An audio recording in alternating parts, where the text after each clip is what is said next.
사도신경으로 우리의 신앙을 고백하며 새벽 예배 하나님께 올려드리도록 하겠습니다. 전능하사 천지를 만드신 하나님 아버지를 내가 믿사오며 그 외아들 우리 주 예수 그리스도를 믿사오니 이는 성령으로 잉태하사 동정녀 마리아에게 나시고 본디오 빌라도에게 고난을 받으사 십자가에 못 박혀 죽으시고 장사한 지 사흘 만에 죽은 자 가운데서 다시 살아나시며 하늘에 오르사 전능하신 하나님 우편에 앉아 계시다가 저리로서 산자와 죽은 자를 심판하러 오시리라. 성령을 믿사오며 거룩한 공회와 성도가 서로 교통하는 것과 죄를 사여 주시는 것과 몸이 다시 사는 것과 영원히 사는 것을 믿사옵나이다. 아멘.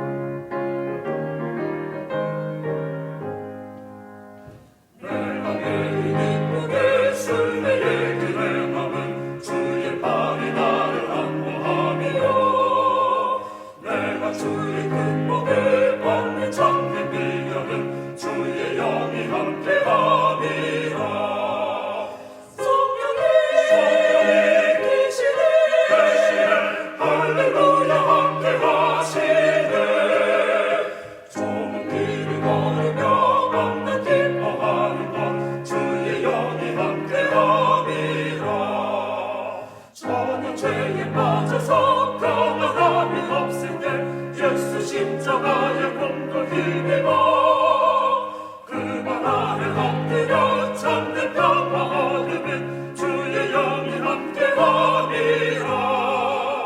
성령이 계시네 할렐루야 함께하시네.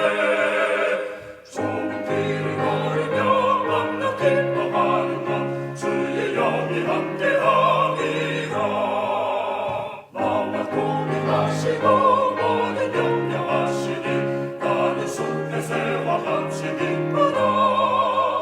내가 기쁜 마음으로 주의 뜻을 행하면 주의 영이 함께함이라. 성령이 계시네 할렐루야 함께하시네. 좁은 길을 걸으며 밤낮 기뻐하는 것 주의 영이 함께하니라. 세상 모든 영광과 나의 모든 정욕은 십자가의 힘이 몫을 막아내.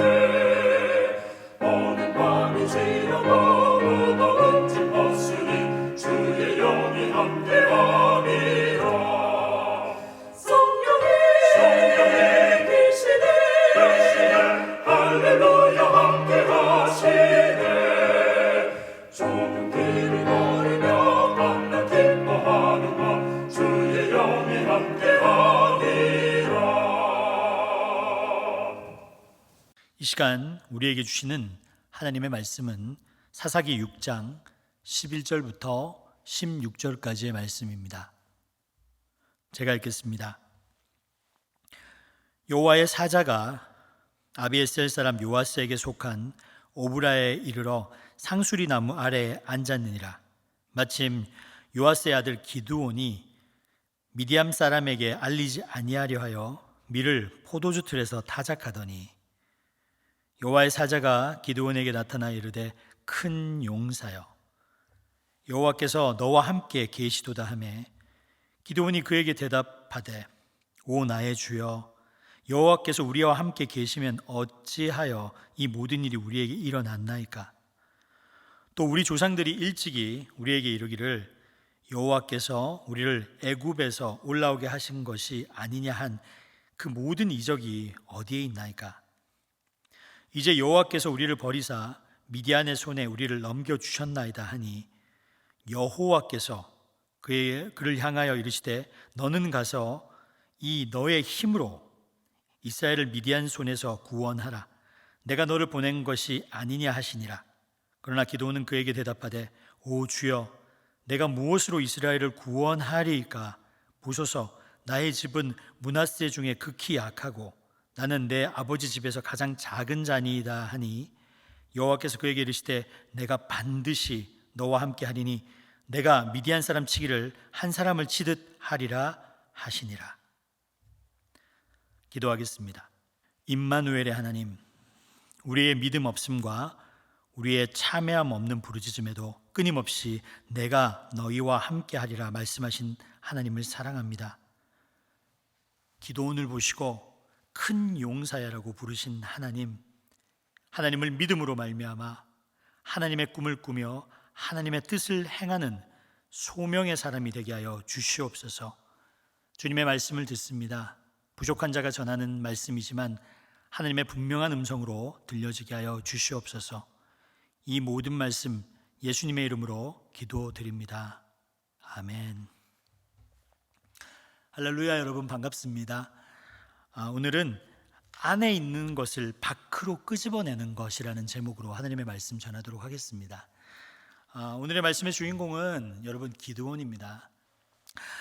기드온이 사는 그 시대를 간략하게 말씀드리면 이스라엘은 미디안 족속, 즉 미디안에 의해서 7년 동안 괴롭힘을 당했습니다. 이스라엘 사람들은 기동력이 좋은 그 미디안 사람들을 당해낼 수 없었습니다. 농사를 지어서 파종을 거둘 때가 되면 여기서 표현처럼 메뚜기채처럼 거대한 낙타구름이 먼지를 휘날리면서 와서 그 모든 곡식을 싹 다 가져갔어요. 당해낼 수 없으니까 이스라엘 사람들은 들판에 살 수가 없었습니다. 그래서 들판에 살지 못하고 미디안 사람들이 발견하지 못하는 산 같은 데서 살면서 그들의 눈에 띄지 않는 곳에 피신처를 마련했습니다. 미디안은 이스라엘의 그 동남쪽에 살고 있는 유목민족입니다. 그런데 미디안의 뿌리로 올라가 보면요, 그 뿌리는 아브라함이라는 조상과 이렇게 맞닥뜨려집니다. 사실은 이스라엘과 미디안은 대립해야 될 존재가 아니죠. 그들은 서로 협력하고 서로 돌봐줘야 되는 관계였습니다. 그런데 역사라고 하는 것은 어디에 초점을 맞추냐 하면 대립에 초점을 맞추고 있습니다.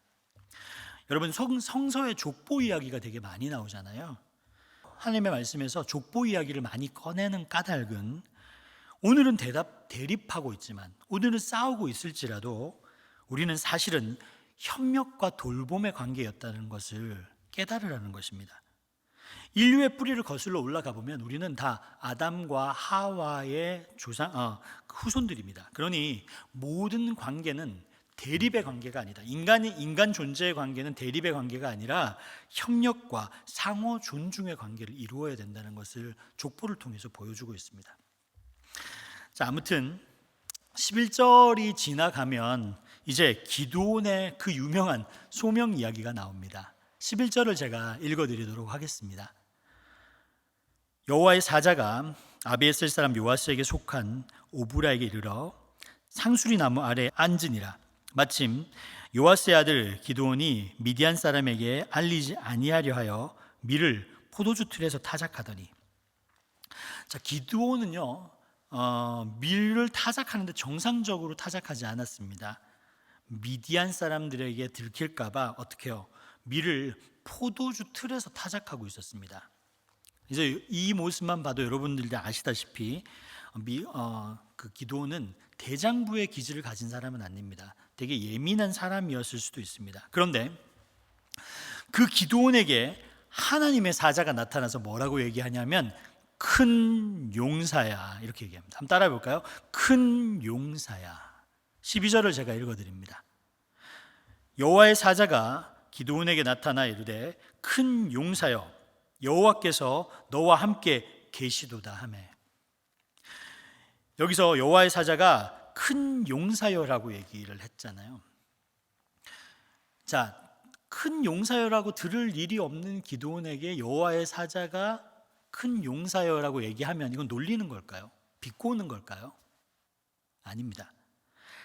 하나님의 사자는 기드온을 큰 용사여라고 불렀습니다. 그 이유는 뭐냐면 하나님은 어떤 사람의 현재의 모습보다는 그 속에 깃들려 있는 가능성을 보시는 분입니다.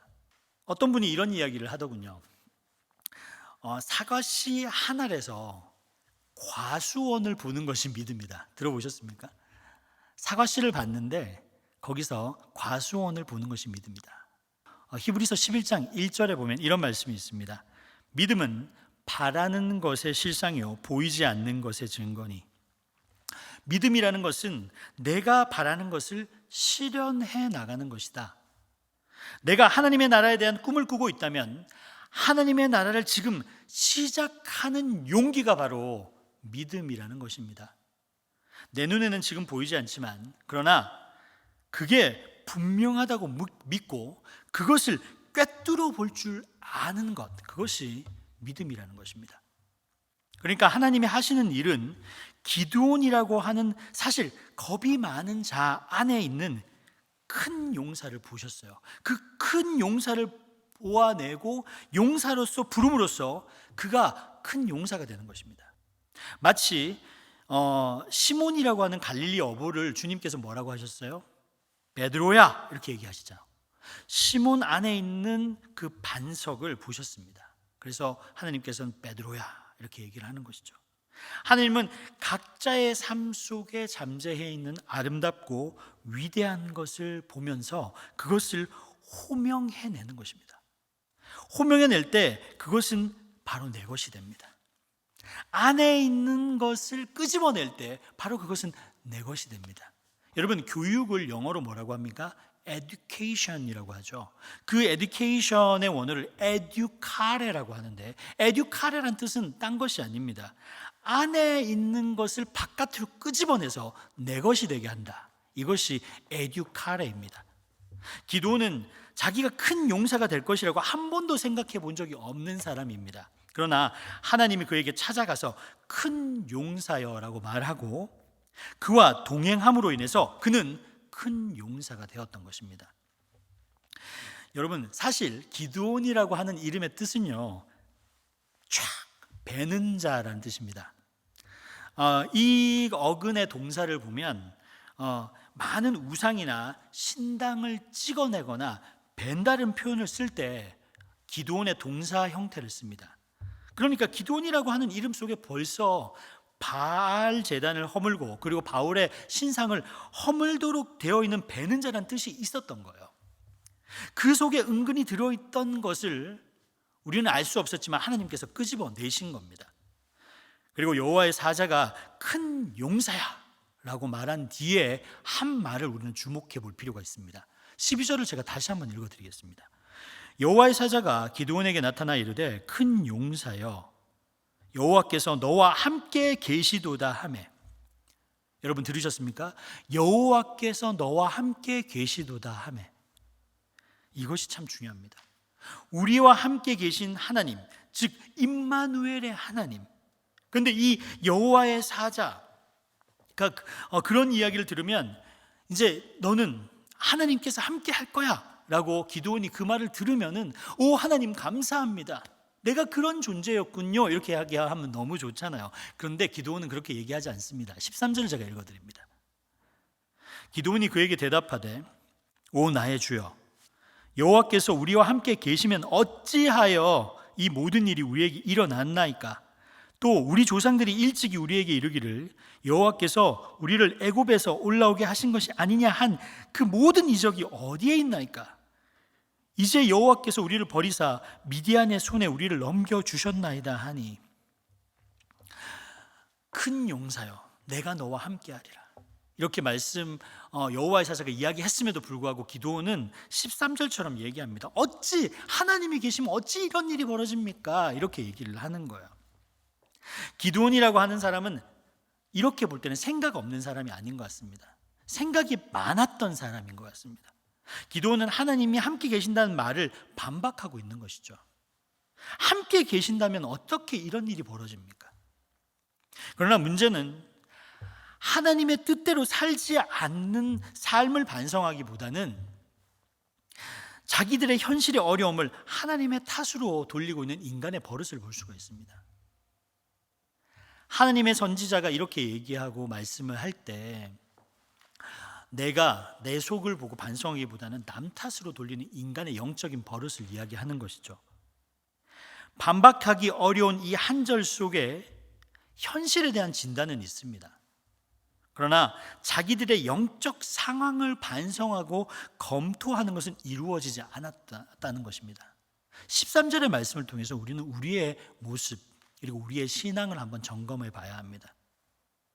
어려운 일이 생겼을 때, 힘든 일이 생겼을 때 나는 어떻게 반응하는가? 물론 버림받은 자의 쓰라림이 있어요. 상처가 있습니다. 역사 속에서 반복되는 어려움을 겪다 보면은 사람들은 누군가 원망할 존재를 찾게 됩니다. 이거는 나 때문이 아니다. 그러다 보니까 인간이 가장 쉽게 원망할 수 있는 존재를 찾게 되는데 그게 누구냐 하면 하나님입니다. 그래서 우스갯소리로 이런 얘기도 있잖아요.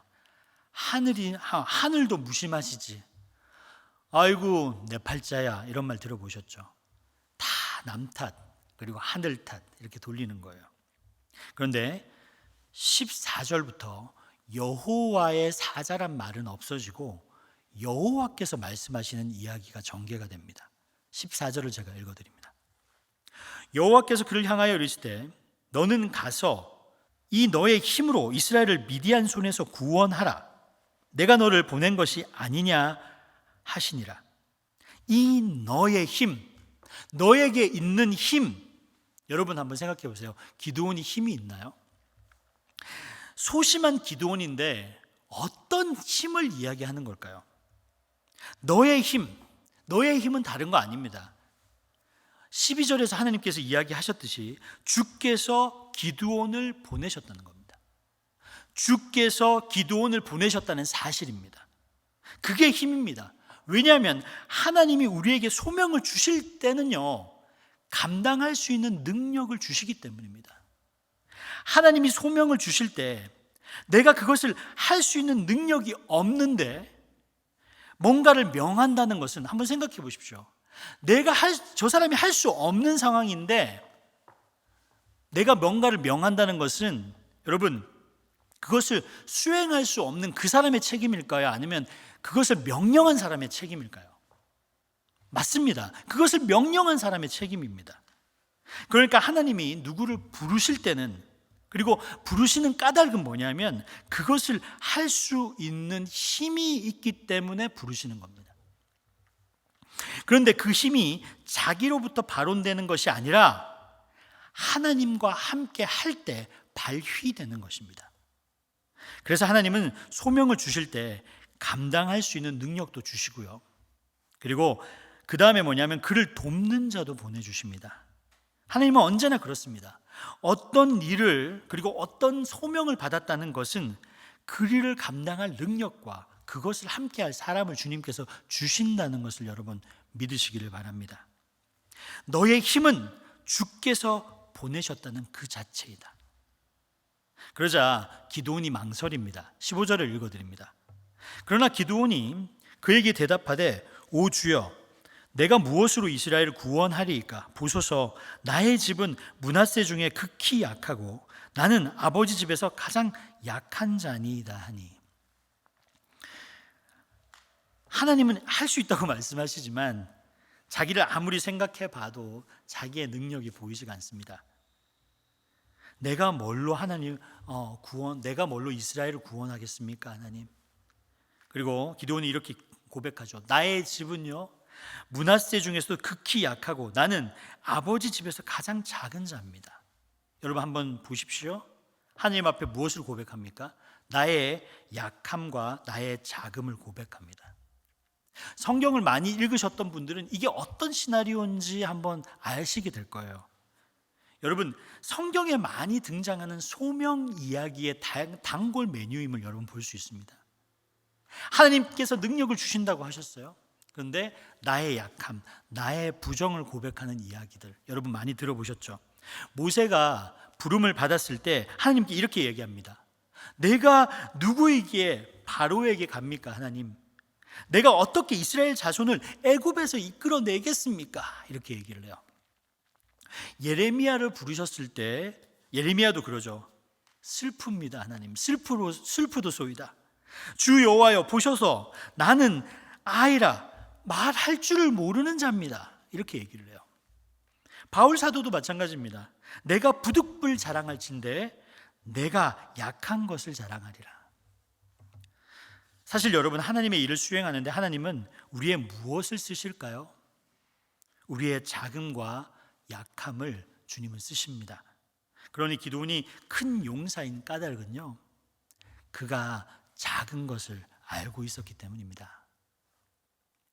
내 힘으로 할 수 없다, 내 힘으로 할 수 있는 게 없다라고 고백하는 것입니다. 내 힘으로 할 수 없기 때문에 어떡합니까? 하나님을 향해서 자신의 모든 것을 개방합니다. 하나님을 향해서 나의 모든 것을 부정합니다. 이게 큰 용사로서 부름받은 까닭입니다. 이제 마지막으로 제가 16절을 읽어드리겠습니다. 여호와께서 그에게 이르시되 내가 반드시 너와 함께 하리니 내가 미디안 사람 치기를 한 사람을 치듯 하리라 하시니라. 함께 한다. 저는 이 구절을 읽으면서, 여러 번 읽으면서 마음에 뜨거움이 왔습니다. 그것이 뭐냐면 함께 한다. 여러분, 사역한다는 거, 하나님의 일을 한다는 거에 가장 강력한 힘은 뭔지 아세요? 함께 한다. 너는 혼자가 아니다. 너는 외롭지 않다. 함께 한다. 내가 너와 함께 한다. 이것이 작은 자인 기드온을 큰 용사로 만들어주는 힘입니다. 주께서 나와 함께 하심, 이것이 작은 자를 큰 용사로 만들어주는 원동력입니다. 기드온은 자기가 작은 것을 알았습니다. 여기에서 기도하고 함께 예배를 드리는 여러분도 마찬가지지 않습니까? 우리는 우리가 작은 것을 압니다. 그렇기 때문에 하나님의 도움이 없이는 아무것도 할 수가 없습니다. 하나님은 우리에게 소명을 주실 때 내가 할 수 없는 일로 나를 부르지 않는다는 것을 여러분 믿으시길 바랍니다. 언제나 나를 그 일로 부르실 때는 그 일을 감당할 수 있는 힘이 내 안에 있기 때문입니다. 그리고 함께 돕는 자를 붙여주십니다. 함께 예배를 하고 있는 동반자이든지, 함께 예배를 나와서 하나님을 바라보는 모든 동역자이든지 함께 돕는 자를 여러분 보내주심을 믿으시길 바랍니다. 성도 여러분, 소명을 받았을 때 이루지 못하는 것은 하나님의 책임이 아니요 우리의 믿음 없음입니다. 그러니 우리가 늘 함께 하시는 하나님을 믿고 나의 약함과 작음을 고백하며 나를 부정하며 온전히 하나님의 힘으로, 그리고 하나님의 사람들과 소명을 감당하는 여러분이 되시기를 주님의 이름으로 축원합니다. 주님께서 가르쳐준 기도로 오늘 예배를 마치도록 하겠습니다. 하늘에 계신 우리 아버지여, 이름이 거룩히 여김을 받으시오며 나라가 임하시오며 뜻이 하늘에서 이루어진 것 같이 땅에서도 이루어지이다. 오늘 우리에게 일용할 양식을 주시옵고 우리가 우리에게 죄진 자를 사하여 준 것 같이 우리의 죄를 사하여 주시옵고 우리를 시험에 들게 하지 마시옵고 다만 악에서 구하시옵소서. 나라와 권세와 영광이 아버지께 영원히 있사옵나이다. 아멘.